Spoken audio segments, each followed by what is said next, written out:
Hey guys, in this video we're going to take a look at how you can enable or disable avoid hills or busy roads for cycling maps direction on the iPhone 13 series. First, let's go back to the home screen by swiping up at the bottom of the screen. And on the home screen, tap on Settings.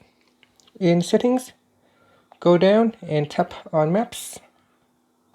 In here, go down to Directions and tap on Cycling. And in the Avoid section, if you want to avoid hills, turn on hills. If you want to avoid busy roads, you can turn on busy roads. So tap on the toggle button to switch it off or on. And that's it. Finally, you can tap on the back key at the top to go back to settings, or swipe up to go back to the home screen. Thank you for watching this video. Please subscribe to my channel for more videos.